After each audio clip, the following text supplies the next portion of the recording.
এখন আমরা কার খলিফা? আল্লাহ।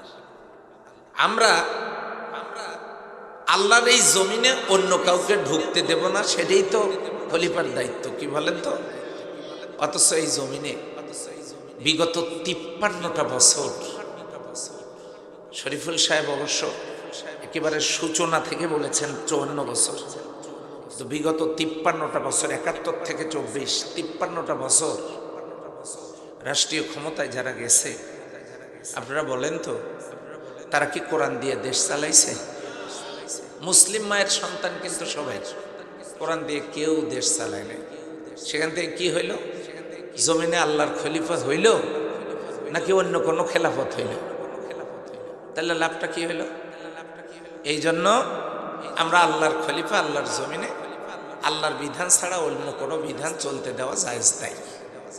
যারা এটা দেবে, ওমাল্লাম ইয়াহকুম বিমা আনজালাল্লাহু ফাউলাইকা হুমুল কাফিরুন, আল্লাহর নাজিল করা বিধান অনুযায়ী যারা ফয়সালা করবে না, এরা হলো কাফের। নাউজুবিল্লাহ। এক নাম্বার কথা আমার শেষ। আমরা জমিনে কার খলিফা?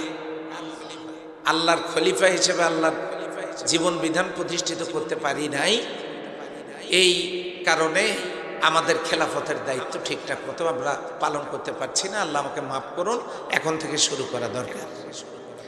দুই, দর্জিকে আপনারা যে খলিফা বানাইলেন, সামনে ঈদ, ঈদের আগের দিনে গিয়ে বললেন যে ভাই হয়েছে আমার কাপড়, ভাই হয় নাই, কালকে সকালবেলা একদম বাড়ি পর্যন্ত দিয়ে আসবো। গোসল টোসল করে রেডি, নতুন জামা গায়ে দিয়ে ঈদের মাঠে যাবে, কিন্তু জামা পলিথিনের ব্যাগ থেকে বের করে দেখে সেলাই করতে দিয়েছেন, পাঞ্জাবি বানাইছে 60। নিবেন? বুকের মাপ যা দিছিলেন তার চেয়ে 1.5 ইঞ্চি শর্ট, এটা কি গায়ে ঢুকবে? আচ্ছা, যদি তাই হয়, এই মাপের সিলাইয়ের ওলট পালট হইলে, আচ্ছা বলেন তো ওই খলিফার এ পাশে 16টা কি থাকার কথা? এই 4টে আঙ্গুলের নাম মুহাজির, এগুলো পল্টায়া একটার নাম আনসার, এটা উপরে তুলি দিয়ে বোঝেন যে কি হয়েছে। এটা দিয়ে যা হওয়ার তাই হবে, কথা ঠিক কিনা? এটা যদি ঠিক হয়, কাপড়ের সেলাই, এই সেলাই যদি পাঞ্জাবির জায়গায় শার্ট বানায় আর শার্টের জায়গায় জাঙ্গি বানায়, এটা যেমন আপনারা নিবেন না, শেষ পর্যন্ত তার কপালে মায়ের আছে, ঠিক তেমনি আল্লাহ যে খেলাফতের দায়িত্ব আমাদেরকে দিয়েছেন, সেই অনুযায়ী কাজ না হলে বাকি আমলগুলো আল্লাহ নিবেন না। শেষে ফেরেশতাদের কি আছে? মায়ের দিয়া মারবে মনে হয়। তো এই জন্য এই অবস্থাটা আছে। ইন্নী জাইলুন ফিল আরদি খলিফা, তিনি জমিনে প্রতিনিধি সৃষ্টিকারী, উনি আমাদেরকে প্রতিনিধি বানাইছেন। সম্মানিত ভাইয়েরা, এটা আপনাদের জন্য কথা। দ্বিতীয় যেটা কথা, 1-2 মিলে 1, 2 নম্বর যেটা কথা, সেটা হলো আল্লাহর খেলাফত কিভাবে প্রতিষ্ঠিত হবে। আল্লাহর খেলাফত প্রতিষ্ঠিত করতে হবে। সাইকেলের লিক সাজছেন আপনারা? কার আছে সাইকেল? হাত তুলুন। 4-5 জন লোকের সাইকেল আছে, বাকিরা হাত তুলতে পারে। আচ্ছা, লিক সাজছেন কিভাবে? টিউব খুলছেন, খুলে মেকারকে দিছে, মেকার ঝামা দিয়ে প্রথমে ঘষছে। কি ঘষছে? ঘষছে। কেন ঘষছে? আরে ফুটাটা কোন জায়গায়, এটা বাইর করার জন্য, ময়লা তোলার জন্য, বোঝেন নাই? ফুটে ঘষছে, ঘষে দেখে ফুটে। এখন ওই জায়গায় লাগাইছে সলিউশন, তার মানে আটা। আপনাদের এদিকে তো স্যাপ দিলেই হয়, তো কি দেখ কথা কন না কেন? কি লাগাইছে? আটা।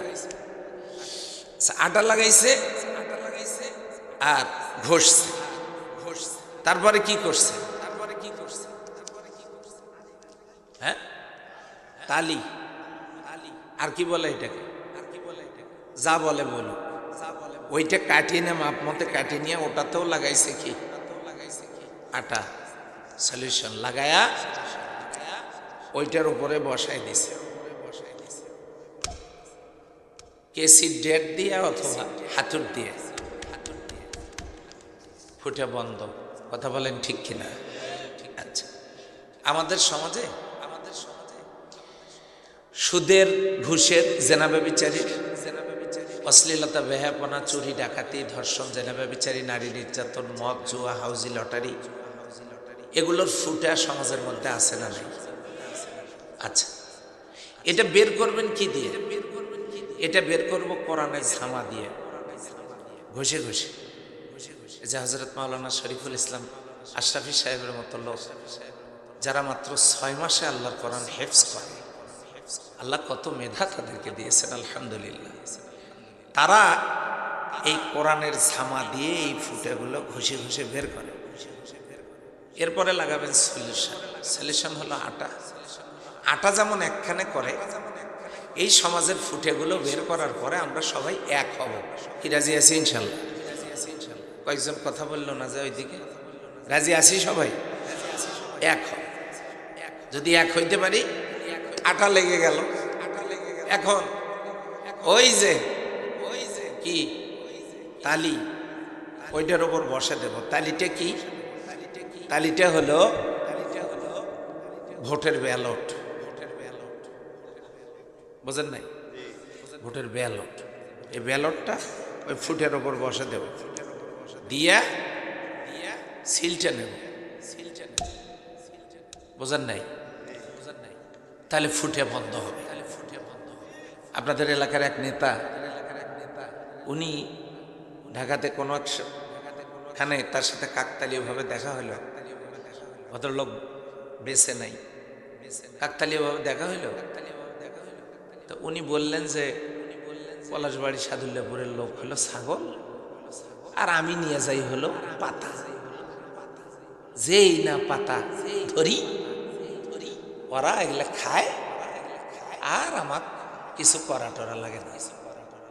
এই কথা আপনাদেরকে যারা এত ট্রোল করে, আবার সেই মানুষগুলাই ঠিকই, তারাই আবার এই কথা শোনার পরেও তারা নির্বাচিত হয়, পাশ করে। দুঃখজনক। আমরা কোনো ভালো মানুষ, কোরআনওয়ালা মানুষ, মুত্তাকি পরহেজগার লোককে পার্লামেন্টে পাঠাইতে পারি নাই। কথা ঠিক নয় কি? পারি নাই। আমরা কারো সিঙ্গাড়া মার্কা কর্মী, আমরা কারো বিস্কিট মার্কা কর্মী, আমরা কারো চা মার্কা কর্মী। আরে ভাই, খাবার নাই, রোজা রাখেন, পরনে কাপড় নাই, ছেঁড়া জামা, তালি লাগান। আপনি অন্যের সিঙ্গাড়া মার্কা কর্মী হয়েছে ভোট দিচ্ছেন অকাম করার জন্য। সূরা নিসা আল্লাহ বলছেন, মাইয়াশফা শাফাআতান হাসানাতান ইয়াকুল লাহু নাসিবুম মিনহা। যে ব্যক্তি ভালো কোনো লোককে মতামত দিল, সহযোগিতা করলো, রায় দিল, ভোট দিল, সিল মারল, ইয়াকুল লাহু নাসিবুম মিনহা, ওই লোকটা যত ভালো কাজ করবে, এই ভালো কাজের সব ভোটদানকারীর আমলনামায় আল্লাহ দান করবেন। ওমান ইয়াশফা শাফাআতান সাইয়্যা ইয়াকুল লাহু কিফলুম মিনহা। আর যে ব্যক্তি খারাপ কোনো লোককে রায় দেবে, ভোট দেবে, সিল মারবে, ওই লোকটা নির্বাচিত হয়ে যত ভালো খারাপ কাজ করবে, যত খারাপ কাজ করবে, খারাপ কাজের খারাপ কাজের যে বোঝা, এই বোঝা ভোটদানকারীর আমলনামায় চলে যাবে।